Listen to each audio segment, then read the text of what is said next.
प्रधानमंत्री के आज उपलब्धियां उन्हें जो तमाम आज हम उन्हें याद कर रहे हैं और उन्हें कहा भी तो था ना उनकी जो लास्ट प्रेस कॉन्फ्रेंस थी जिस पर आप इंगित कर रहे हैं विनोद जी कि history will be kinder to me. Sheetal Singh ji, आप क्या कहना चाहेंगे जिस तरह से आज देश उन्हें याद कर रहा है?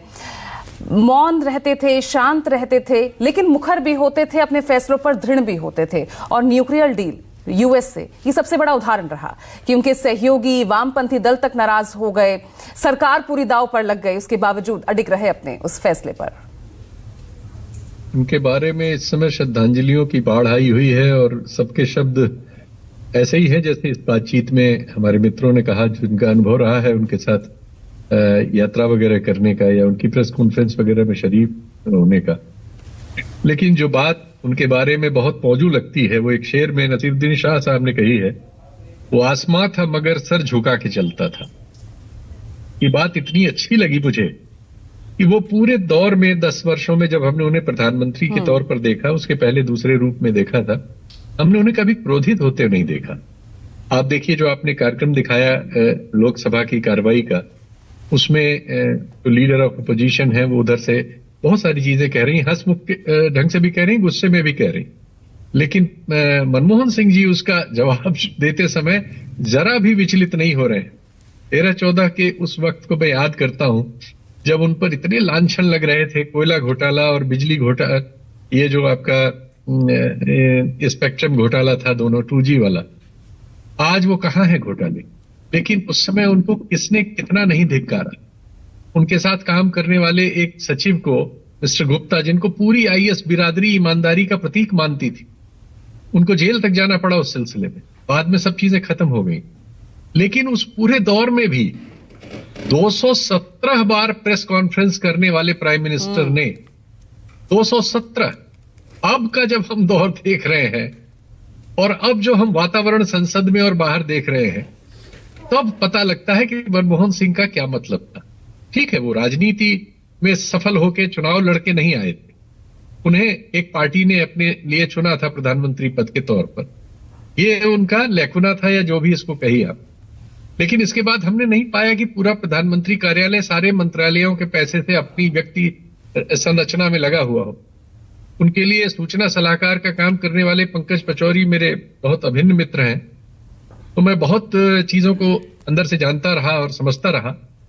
लेकिन जो बात वहां से आई उनकी पुष्टि ऐसे होती है कि आज असीम अरुण साहब जो उत्तर प्रदेश सरकार में मंत्री हैं, पुराने आईपीएस अधिकारी, और उनकी सुरक्षा में तैनात थे जब प्रधानमंत्री मनमोहन सिंह देश के प्रधानमंत्री थे और उसके सबसे कोर टीम में थे और हमेशा उनके साथ रहने वाले अफसर। वो कहते हैं कि मनमोहन सिंह साहब जब जब बीएमडब्ल्यू में आके बैठाए जाते थे, जो प्रधानमंत्री के लिए नियत कार है, तब वो पीछे खड़ी अपनी मारुति 800 को देखा करते थे। कहते थे मुझे अपनी कार छोड़ के इसमें बैठने में अजीब सा लगता है। आज वो इस तरह से याद करते हैं। ये जो हासिल है ये किसी और को नहीं आसानी से नसीब होने वाला। हमारे यहाँ शायद शास्त्री जी को इस तरह की स्थिति मिली होगी, हम लोग तब बहुत बच्चे थे तो हम बहुत डिटेल में उतनी चीजें नहीं जानते, उस भावना को नहीं फील कर सकते। लेकिन आज मनमोहन सिंह साहब के बारे में हम देख रहे हैं कि सर्वत्र ये भावना लगभग उसी तरह से है, क्योंकि पिछले 10 वर्षों में जो कुछ देश ने देखा है उसमें उसको समझ में आता है। जैसा कि एक और पोस्ट पर एक मित्र ने लिखा कि मनमोहन सिंह साहब के जमाने में मैं उनकी आर्थिक नीतियों और तमाम चीजों की तमाम सफलताओं पे जाने के बिना एक नागरिक के तौर पर अपनी जो एक फीलिंग देखता हूं कि तब हमें यह नहीं लगता था कि हम मनमोहन सिंह साहब के बारे में कुछ कहेंगे, कार्टून बनाएंगे, मेमे बनाएंगे, गाली तक देंगे तो हमारा कुछ बिगड़ जाएगा। आज हमारी वो हिम्मत नहीं। ये जो खत्म हुआ है, इस खत्म होने ने मनमोहन सिंह के होने को स्थापित किया है और सबको समझ में चीजें आ गई हैं। जब पिछले 10 वर्षों में एक भी प्रेस कॉन्फ्रेंस हमारे सामने प्रधानमंत्री की हम लोगों ने नहीं देखी। बिल्कुल शीतल सिंह जी, एक बार मैं ग्राउंड जीरो का रुख करूंगी। रमन हमारे साथ लगातार बने हुए हैं। रमन, अभी आप वहां पर क्या मूवमेंट्स देख रहे हैं, किस तरह का माहौल और क्या सूचना मिल रही है, कौन कौन पहुंचने वाला है अभी? देखिए, उपराष्ट्रपति जगदीप धनखड़ अभी कुछ ही देर पहले मनमोहन सिंह के पार्थिव शरीर पर श्रद्धांजलि अर्पित करके बाहर निकले हैं। उसके बाद 2-3 गाड़ियां गई है और गाड़ियों में कौन बैठा है ये पता नहीं चल पा रहा, लेकिन हम लोग जानने की कोशिश लगातार कर रहे हैं कि सोनिया गांधी, राहुल गांधी के भी आने का कार्यक्रम है, मल्लिकार्जुन खड़गे के भी आने का कार्यक्रम है और वो परिवार वालों से लगातार संपर्क में है कि आखिरकार उनकी अंत्येष्टि कहाँ पे की जाए और उनकी जो छोटी बिटिया है जो कि यूएसए में रहती है उनके आने का भी इंतजार किया जा रहा है। लगातार जो है लोग यहाँ पर, लोगों का भीड़ जुटना शुरू हो गया है। लोग यहाँ पे उनका अंतिम दर्शन करना चाहते हैं, लेकिन वीआईपी मूवमेंट के चलते अभी लोगों का अंदर जाना शुरू नहीं हुआ है। कुछ देर में वो जाना शुरू होगा, उसके बाद पता चलेगा कि आखिरकार लोगों की का क्या एक्सपीरियंस है, लोग क्या चाहते हैं।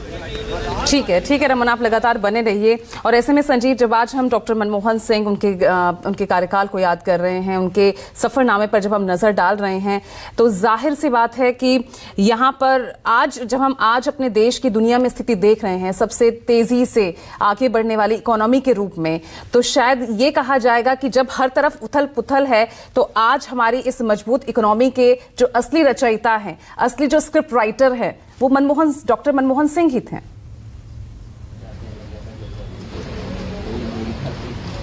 देखिए, इस बात को हमेशा याद किया जाएगा कि जो उनकी सबसे बड़ी कंट्रीब्यूशन रही वो थी हमारे देश की आर्थिक नीतियों में एक जबरदस्त बदलाव करते हुए उन्होंने उदारीकरण की तरफ जब कदम बढ़ाया तो देश ने आर्थिक क्षेत्र में उन्नयन का एक नया चैप्टर खुलते हुए देखा।